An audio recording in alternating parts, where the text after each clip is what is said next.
ปุ่นกำลังเดินทางไปปุ่นมันเกินมีไฟแดงผู้โดยสารพมพันนีน้อยเป็นไฟแดงเนี่ยกินหลังไอ้เอ้ยเกาหลีดอยโอ้มันยังตัวเมืองอันนั้นแม่ตัวเมือง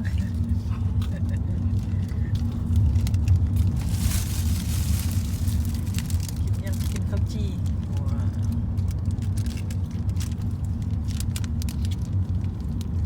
ข้าวจีปาเต้น้ำร้อนนะ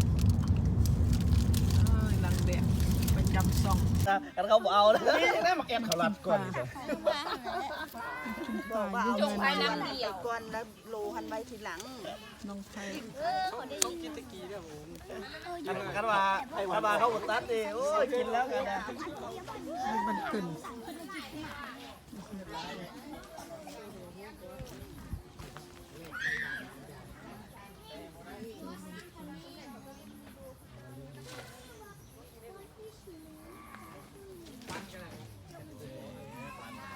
กันยืมเงินนะไปเอาแล้วนะเอาแล้วนะทำอะไรแล้วเอายืมเงิน10,000เด้อฮะยืม10,000เนี่ยคันนี้เมื่อไหร่เรามาให้เด้อ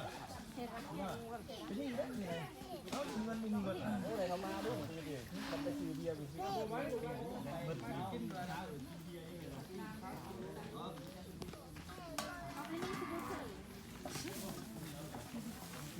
มาอีกแล้วป่า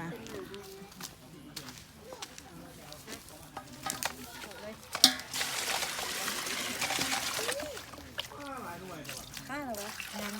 ข้าวก่อนเอามาที่ใช้พ่อก็จำใหญ่ให้เราใช้แล้วก็เก็บออกมามาให้เดี๋ยวคือค่ะ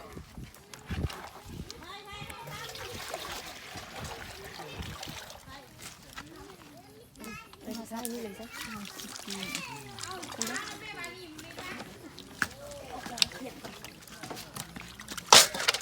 มาไหน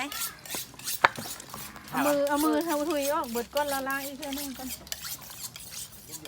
มันมีป่าอะไรค่ะก่อนแล้วค่อยล้างอีกค่ะไปเลยถูกแบบนี้ไงสูๆถูกข้าเลยโอ้นะถั่วค่ะแล้วเสร็จล้างมีได้เหรอเราวันนี้ขังค่ะสาล้างอีกเด้อตู้กำลังล้างผักบ่ายตัดแตะทำงานมันแค่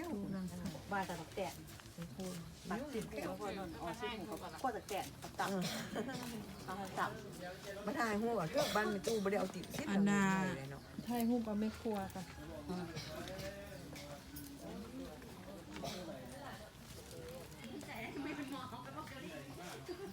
ต่างประเทศแม่ก็ได้ไปละเพื่อทำละแม่หูไปคนไม่ได้ไปหูไปงานจุกเรื่องกับว่าจังทางมาขายเป็นไปดูอยู่บ้านนอนยุก็เปลี่ยนลูกเด้อมีอาหารเตรียมส้มผักบอกองมาปิ้งป่าขึ้นมาปิ้งป่าผักพันมันรถมันขึ้นมาปิ้งป่ามันจัดการมันรถไม่ได้ไปสวยตู้เลยดินี่ตัวได้นี่แหละหนาวแล้วพี่ฮัลโหลเอ้ามาขอใส่ละโอ้ยอันเลยใส่มาติ๊กมาบอกกันมาลงมานาเลยเอาอันขี่ลงมาหอดใส่ละระวังตกน้ำนะลูกคนซัดบันเกินหมาขี่ลงมาหอดซ้ำแยกค่ะเราเลี้ยวอันขวามาที่ขึ้นไปรัดเอาอยู่ไหนทางติ๊กไปรัดก็ได้เห็นท่านน้ำนมสลีบอกลงมาหอมนะน้ำนมสลีนะลงมาแต่หอมเพื่อนหันลงมาหอด3แยกบนปั๊มน้ำมันขึ้นไปขนาด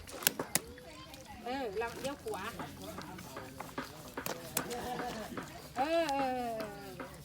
ดูสิบอกว่าติ๊กไปรัดติ๊กชุบกันเลย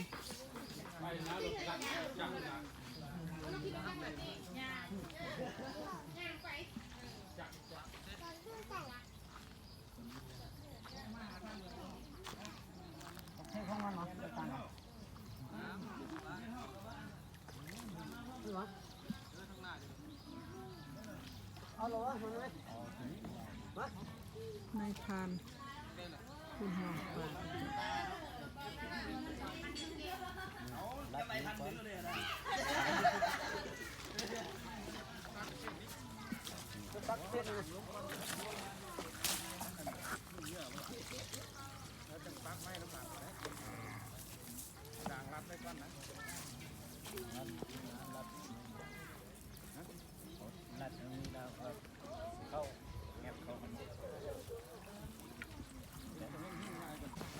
ตัวน้อยมันต้อง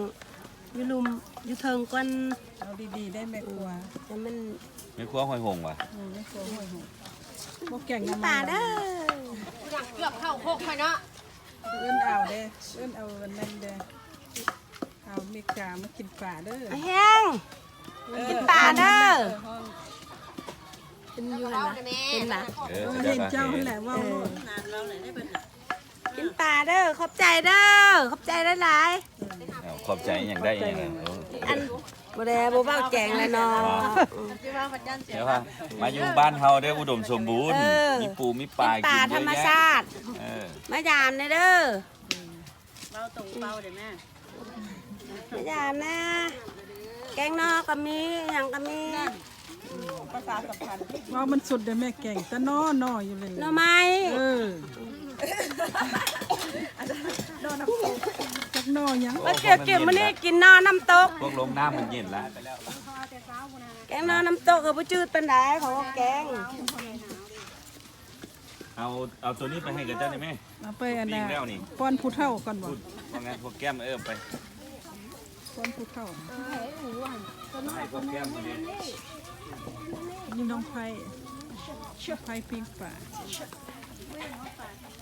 ปิ้งปลาบ้านเพิ่น บ่ได้อยู่นี่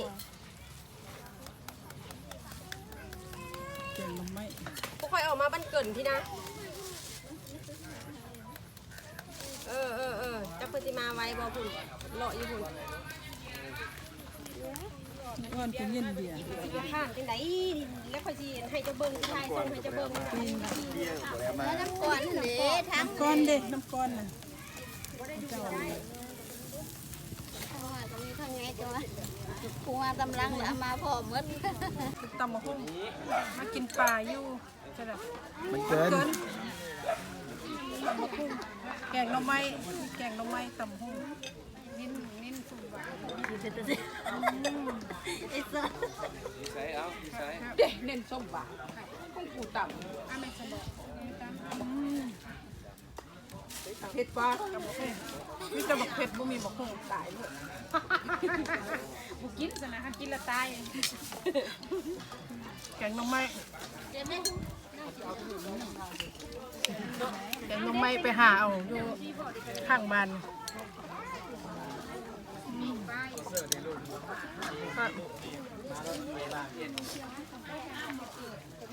มาเด้อกินน้ำกันต้มบัว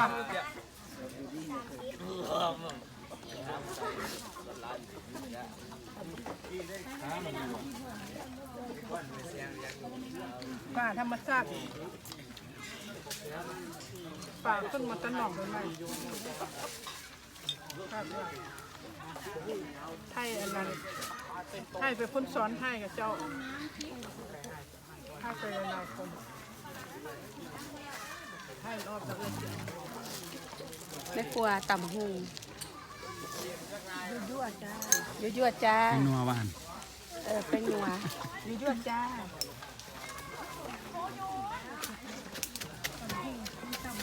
เอาไปแล้ว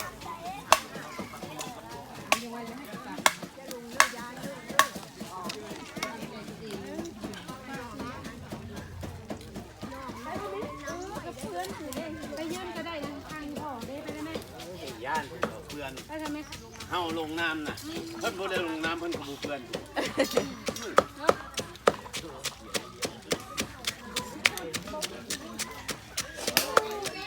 ช่องไว้ให้พวกกันลงป่าได้เด้ออาหาร